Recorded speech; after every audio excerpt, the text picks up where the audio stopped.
Welcome to Aviation for Youth, your gateway to real stories, insights, and inspiration from leaders shaping the skies in the travel world.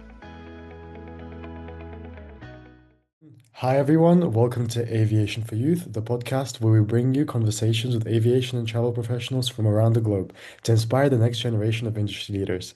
I'm your host Ali Beck, and today I'm honored to bring you a special guest whose impact spans across aviation, economics, policy, and academia. Currently the Associate Professor of Aviation Management at Purdue University, our guest has spent decades analyzing and shaping the aviation industry, from advising global regulators and airports to publishing widely on airline economics and teaching the next generation of aviation leaders.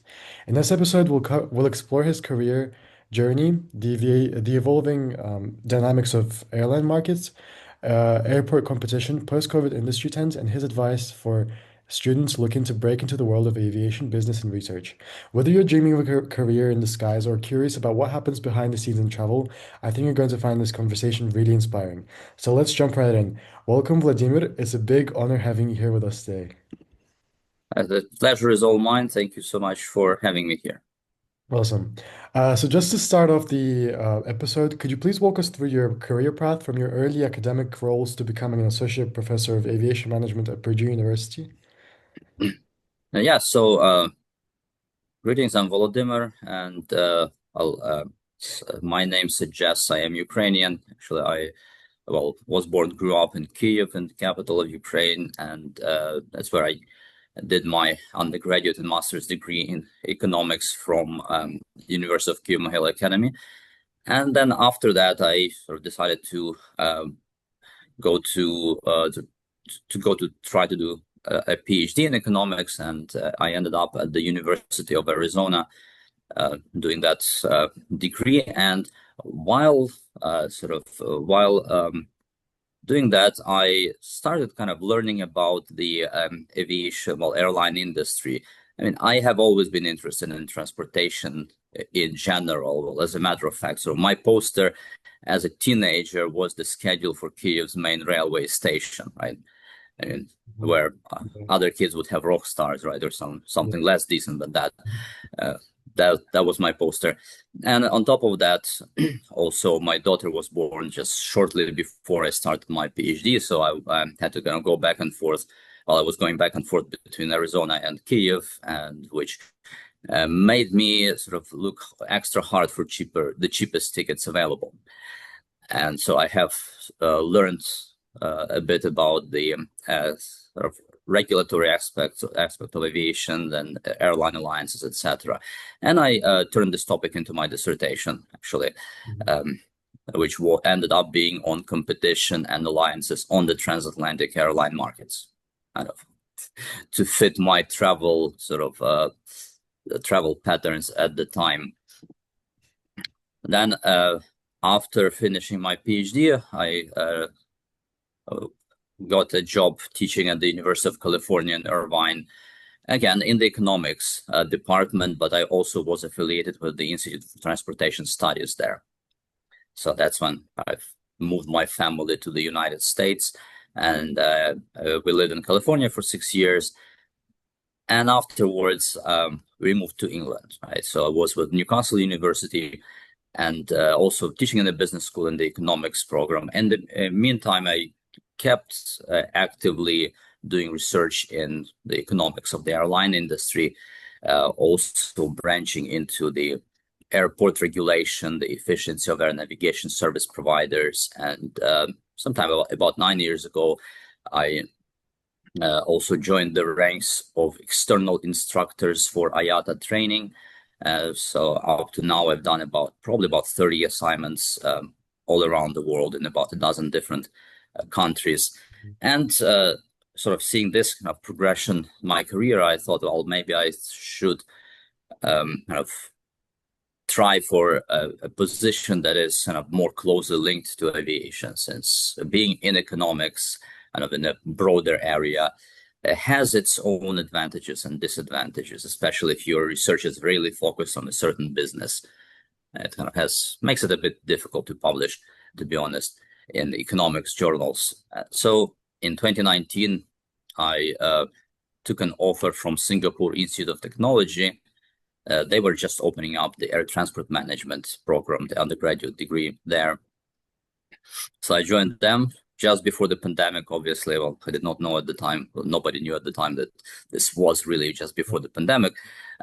But I ended up spending 3 years in Singapore, teaching there and kind of going through the everything that the COVID-19 has brought to the aviation industry, where traffic at Changi Airport, I think it was April 2020, it was about 5% of the April of 2019. So that's kind of how serious the impact was in that particular region. About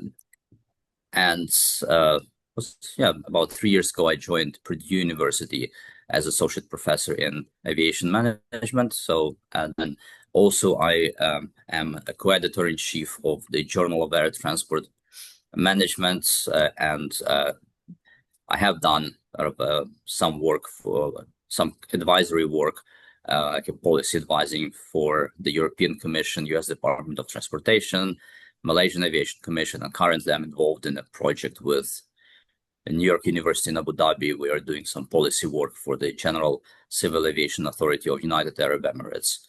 So kind of that's, in a nutshell, that's that has been my career so far. Interesting. And just briefly, what would you say drew you to the study of economics of aviation specifically and becoming an associate professor at Purdue? Well, you see, in what drew me to economics is really, that was something at the time. So we're talking like 1994. That's when I graduated from high school. At the time, that was a discipline that few people knew much about in the former socialist bloc in general, and in Ukraine in particular, which we regained independence only in 1991. So the whole region was in the transition to the market-based economy, right? And this discipline was something entirely new. So that's what primarily drew me to it. And I got some textbooks, obviously translated US textbooks. They were quite popular at the time, and really kind of the main source of information about economics. I went through them and I kind of liked it. So I went on to study that. And what drew me to studying aviation is, I mean, as I told you, kind of it's on a personal level, having to travel between Arizona and Ukraine due to sort of my family situation at the time. All right, interesting. Right, cool. Now I want to go into the topic of like business of airports, just like in general. So if you've advised, I've seen like airports like Amsterdam Schiphol and Incheon and Seoul on strategy and maybe some more details. What do you think are the most important factors that determine an airport success? Maybe like some specifics that you discovered while working on such big projects. Well, there is this saying that every unhappy family is unhappy in its own way. I believe that's Lev Tolstoy's from Anna Karenina, right? Yeah. If I remember that correctly. And for airports, there are a lot of idiosyncrasies, really. So what makes one airport successful can be can doom another airport. But obviously, I know the one thing that airports can do to become successful is kind of create this scale, that is, attract airlines, passenger airlines, cargo operators, etc. Because substantial share of costs for airports is really fixed. So they have to make sure to kind of to bring as much business as possible to cover those costs. But also increasingly the non-aeronautical business, how the airports grow their non-aeronautical side, can make all the difference, especially for smaller airports. Because I mean, in some regions, say if you're serving a smaller city, you can only get so many airlines to serve you, right? Mhm. If you can even get any scheduled services. Actually, at Purdue University, for example, we have our own airport. Yeah. We do business aviation. Our sports teams fly from that airport, and the opponents fly in as well. Then, of course, we train pilots and lots of instructional flights are happening there. But we only got the scheduled services very recently. Literally last month, not last month, in August, the United Airlines came in with flights from Chicago O'Hare, which is like a 2-hour drive. But then for those flights, obviously, you will connect somewhere else. You won't normally fly to Chicago, just to Chicago, right? Yeah. And to do that, to attract that service, the airport, well, we had to build a terminal, like a small passenger terminal opened recently, named after Amelia Earhart, who actually was a flight instructor at Purdue University in her time, like what is 90 years ago or so. And so this kind of development, right, as this terminal is what attracted scheduled services. And by the looks of it, at this time, they are using the 50-seat regional jets. And according to what I have heard from our former students, current students who work there, they say that it's about 75% load factor, which is pretty good, actually. Yeah. Then if this works, then we can expect other airlines to follow. But really, it was about kind of, okay, you have to spend money to make money, right? So you had to build this infrastructure. Otherwise, the airlines would not be interested in in starting the scheduled services. So you basically have to understand first of all what you can attract in terms of business, and it's not just scheduled passenger flights, right? You can think about cargo. Maybe you can think about the MROs being located on your premises, right? You have business aviation. So there are quite a few segments. There are quite a few business segments in aviation that you can think of attracting. Then, if it's passenger aviation that you're attracting, then you need to think hard about kind of how you build that non-aeronautical component. And well, in the United States, of course, parking is very important. Like 45% of the of non-aeronautical revenue for U.S. airports comes from parking. For instance, Europe, the British airports, parking is still important, but it's not that important. Like a smaller British airport looks inside the terminal, it looks like you are inside of some kind of not exactly a shopping mall, but kind of like a shopping mall / you have pubs, you have shops, and sometimes you can even forget that you are inside an airport. So they are building up those that non-aeronautical side quite aggressively there. And the biggest hubs, they make as much on the non-aeronautical side as they get from all those takeoff and landing charges. Interesting. So this is very insightful. I didn't even know some of the stuff that you mentioned. And so going to the economics of airlines, this is more of a broad question. But what would you say are some of the biggest challenges facing airlines, economic challenges that the airlines are facing today, whether it be big or small? Well, it's as usual, it's staying profitable, right? Staying profitable, and more importantly, being able to respond to sudden drops in demand, right? Since, I mean, with the profitability, the airlines have kind of more or less figured it out before the pandemic. As a matter of fact, like 10 years before 2020, on the global scale, airlines were profitable, right? If you look at the IATA's reports from 2019 and going back 10 years, they will say that, yeah, well, airlines make money. Not much, right?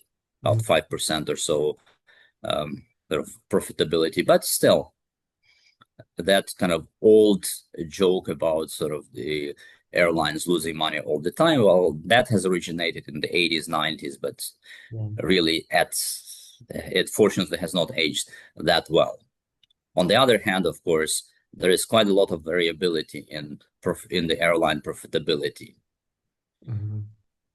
So you have some airlines that make quite a lot of money, like for instance Ryanair in Europe, or well, in the United States actually it's the biggest, the big three, the American, United, and Delta. They happen to be more profitable than the low cost carriers currently, Mhm. right?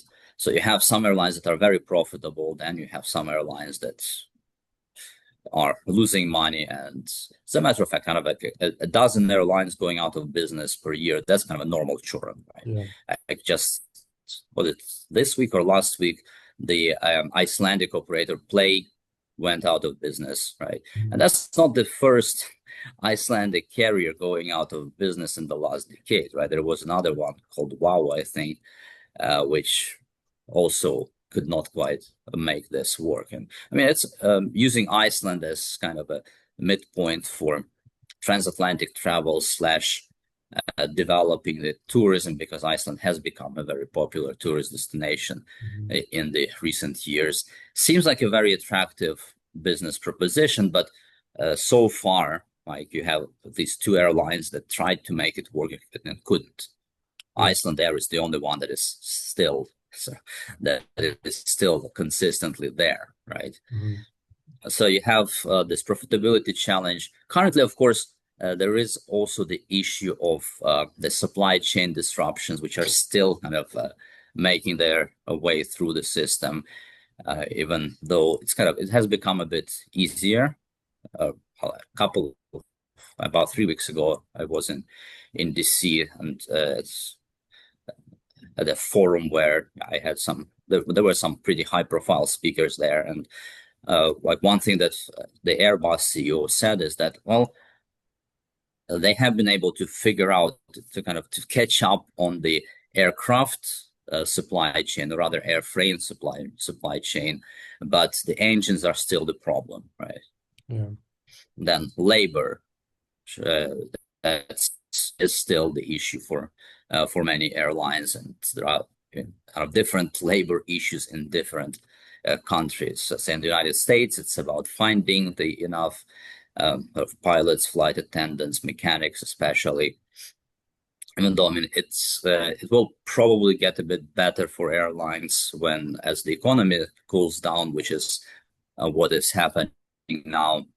Then in some Middle Eastern carriers, for Middle Eastern carriers, it is the turnover, pretty high labor turnover rates. That's kind of their headache. So there is no shortage, for instance, of applicants for Emirates flight attendant positions, for instance, but they don't typically last. So they don't stay with the airline for that long. So you see these, and so these are basically the major issues: the supply chain and the labor, and they are obviously related to profitability. Yeah. There's definitely like a lot of factors playing into this. Um, the next question I would like to ask you regarding the economics of airlines is this is more of a specific question. How do alliances, low-cost carriers, and ultra long-haul routes, how do they influence the financial sustainability of airlines? Like the prices, I don't know, the environments, efficiency, some of the details that you would like say about. So you have yeah, so you have alliances, low cost carriers. So is it about long haul low cost, just low cost in general, or is it like separate? These are separate issues. Like, uh, like how do these carriers influence the financial sustainability of airlines? Like, are ultra long hauls, flights and low cost carriers, and like the combination of alliances, are they financially sustainable for the economics of airlines as a whole? Like in general? Okay, yeah, yeah. These are that's kind of a pretty involved and a good question. Yeah. So I would say that, well, first of all, alliances, yeah, they have been quite instrumental for the like a development of the industry in general, especially so starting from like 1990s when we saw really formation of those alliances, and uh, they have been kind of more or less stable up until kind of before the pandemic. Now we are seeing some sort of some movement there with some airlines sort of leaving the alliances, right? And Like for instance, most importantly, China Southern, they have left the Sky Team, and for now they remain sort of unallied. And then on the other hand, you have Emirates and Etihad that are trying to stay away from alliances altogether, and whereas Qatar is obviously a member of the One World Alliance, right? So kind of some movement going on there. Then on top of that, you have joint ventures within kind of alliances. I guess that's especially on the transatlantic market. They are quite sort of quite well developed, which sort of leads to the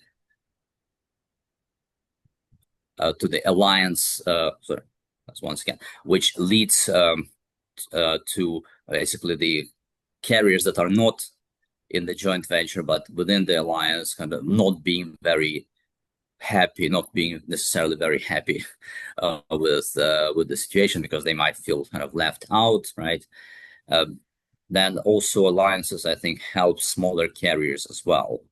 Like in Europe, for instance, some of the smaller carriers might not actually be viable without their partnership in the alliances. So these are, I think, the important aspects.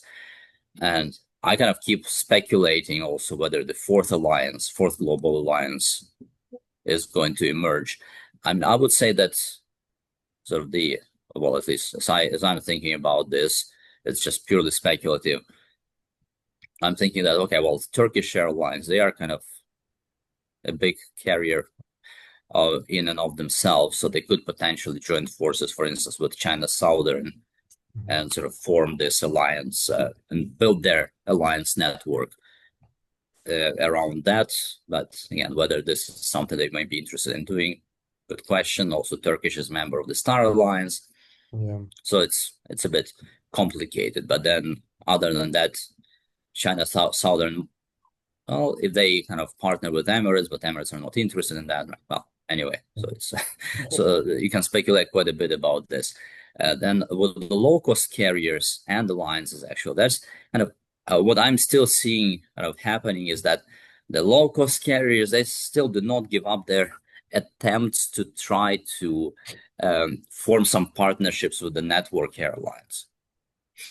So far, it seems like they feel that this time is going to be different, but in the past, any such attempts basically have been short-lived and failed quite well, I mean, not spectacularly really, but kind of those partnerships were kind of quietly dismantled, and now I'm seeing kind of more and more of these things, sort of these attempts happening.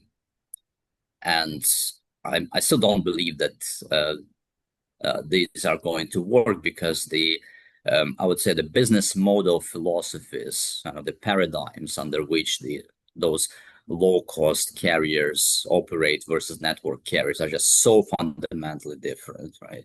There are just so many issues to sort of to sort out. Let's say, for instance, okay, let's say you take a Ryanair flight to somewhere in Paris, and then you're taking Air France flight. Yeah. You see, these are different business models, different sort of pricing models, right? And so how do you combine these two? If Ryanair, when they have tried connecting within their network, but it did not really work for Ryanair. So they have tried that, and they said, no, let's return to point. Oh, it's just too complicated for us. So I don't think this is going to really work. But long haul, low cost, that's an interesting model, actually. And I think that, well, this can work, especially on those markets where competition between network carriers is sort of not as strong. And I myself, I have tried those long haul, low cost carriers, and I kind of liked it. I tried Zip Air, which is the Japanese carrier, but interestingly, see the Asian long-haul low-cost carriers, with the exception of Air Asia X, right? What is happening now is that those network carriers, they're creating their subsidiaries, right? Like Scoot is the subsidiary, is a part of Singapore Airlines Group. Then Zip Air, it's also owned by one of the two big ones, big Japanese carriers. And then I have tried French B as well this summer. Yeah, it's a decent service.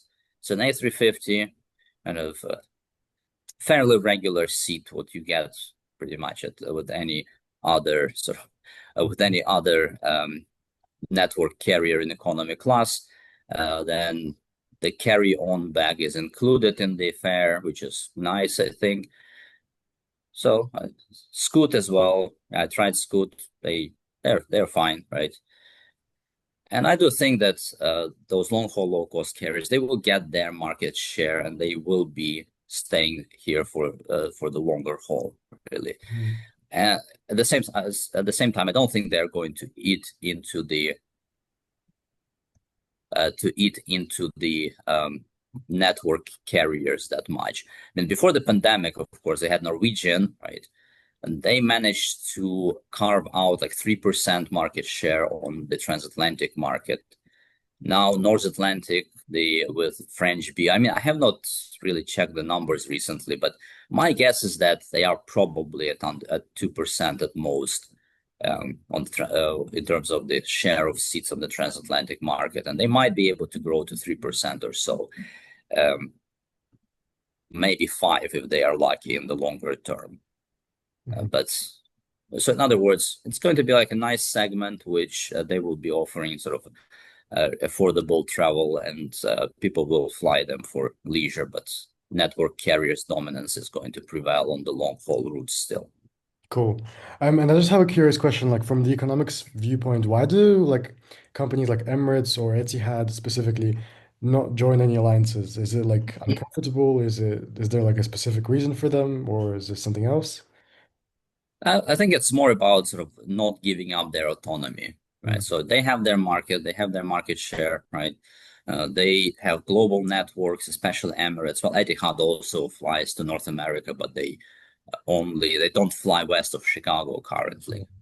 So, um, but other than that, okay, well, they have their markets, so they feel quite comfortable where they are. And I mean, they do have code share partnerships actually. Like Yeah. for instance, I have taken a flight from Indianapolis to uh, yeah, was to Boston and then continued with Etihad. And so my flight to Boston was operated by American Air, well, was operated by Republic Airways on behalf of American Airlines, and had an Etihad flight code attached to it. Mhm. So there is code sharing going on, but they just don't feel like there is a benefit beyond that, like beyond just kind of bringing some feeder traffic to their origin airports. And also, I mean, if you live in the United States, actually, it's and in most cases, well, unless you live somewhere like deep in the flyover country, or in most cases, you are not more than, let's say, 5 hours drive from an airport served by a Gulf carrier. Mhm. Like for instance, for me, it's 3 hour drive from where I live to Chicago O'Hare. Got it. Interesting. Um, so my next topic that I wanted to talk about is, so we all remember how the COVID-19 pandemic, right, and how it has shaped us in many different ways and has undeniably impacted the aviation industry. How would you say per, how has COVID-19 permanently changed airline economics or airport business models ever since the pandemic ended, around about 3 years ago? Yeah, it is a very good question in the sense that people were expecting huge changes to the industry. Now it seems like we are coming back to where we were, right? Mhm. Largely. I would say that kind of looking at sort of which flights are available, etc. The network growth kind of continues. So it's pretty much like an extension of what was happening before COVID. There have been some disturbance in the alliances, obviously. That's as I noted, right? So some airlines leaving alliances, right? And then we have this Lufthansa the Germans are trying to invade Italy again through the airlines. But yeah, Yeah, yeah. uh, So that is happening, but really I don't see any really seismic shifts as we would be expecting, and I think that's largely thanks to over 250 billion US dollars of various sort of assistance that the airlines have received from their government. Obviously, most of that is in the form of loans, but yeah, this is something that kind of can be sorted out in the longer term, especially now that the industry is back to profitability. It's I think this year the airline industry is expected to become $1 trillion industry for the first time ever, in the sense that the total revenue of all the airlines is going to be about $1 trillion US dollars. But I mean, inflation adjusted, it's about the same as in 2019, to be honest. But yeah, it's a nice number. The IATA has already started throwing this around with a lot of pride, right? And will continue doing so in the next over the next months or so, especially once in December that's when they present their outlook for the next year. Yeah, we're going to be sick of hearing that. So the industry is back on the growth path, really.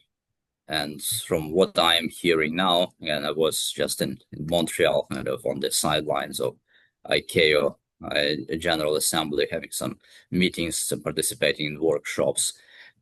It's like everybody is expecting that we are going to double the passenger traffic within the next 15, 20 years, which has been the longer term trend for the 45 years before the pandemic, right? So if you look at 1974 to 2019, every 15 years, so that's 45 years, every 15 years, the number of passengers doubles, right? Yeah. And it seems like at least the general consensus in the expert community is that we're back to that same kind of trend. So in the cargo industry, the cargo industry has always been quite dynamic, and we have like in North America, for instance, now you have a lot going on here in the cargo sector, with smaller airports that are trying to get that cargo business. And we just at our group at Purdue, we teamed up with the consulting company and did a study funded by the FAA, kind of looking specifically at this aspect of airport business, sort of how do we kind of giving some advice to airports on how they grow their cargo operations, what kind of pitfalls there can be, etc. And I would say that we can expect quite a lot of interesting movement in the cargo sector kind of going forward. And it's difficult to predict where this is going to lead. But passenger aviation is kind of back to the pre-COVID growth trend, which will continue for the foreseeable future, unless the world goes crazy and we start another world war, something like that. So now that we're nearing the end, I would like you to give some advice to our audience. And the first question that I have for you is, what skills do you think future aviation professionals will need the most to succeed in this whirlwind of an industry? Yes. Well, first of all, if you're kind of considering a career in aviation in general, you have to understand that there are a lot of career paths there, right? Normally, when like somebody is thinking about a career in aviation, the first thing they think about is, okay, I'll fly planes, right? I want to be a pilot. I've actually never wanted to be a pilot, and I do not even have a private pilot license. And I just think that, and especially now, that if I even try taking flying lessons, my wife is going to veto it right away and tell me to just sit at my computer and do what I do, because I seem to be reasonably good at it, right? And so first of all, there are lots of things that you can do in aviation. Not only kind of as a pilot, customer service, right? There are lots of jobs on the ground, lots of jobs in the management, administration, and sort of other similar career paths there. And so the skills, right, that you need, I think that most importantly is have to be curious and creative, really. It's like I believe that these are the curiosity and creativity in general are quite important for quite important skills, or rather traits of your character to have if you want to succeed in the world that is emerging now that we have the like large language models that are increasing this sort of automation, potentially bringing automation to more jobs, even though, well, okay, as a reasonably avid user of the large language models, I can say that, yeah, ChatGPT is a nice assistant to have, really. But the old principle that the computer does the job and the human has to think still applies. So you still have to, basically, you still have to apply yourself. You still have to apply your brain to whatever stuff ChatGPT throws at you, and you still need to think critically as to whether or not these things, well, first of all, whether the stuff that is thrown at you is factually correct, and second, whether it makes sense in light of sort of what you know, right? And so curiosity, creativity, I would say being able to work with data is going to be very important as well, since and now we have a lot of data being generated and becoming available, to us, and trying to make sense of it.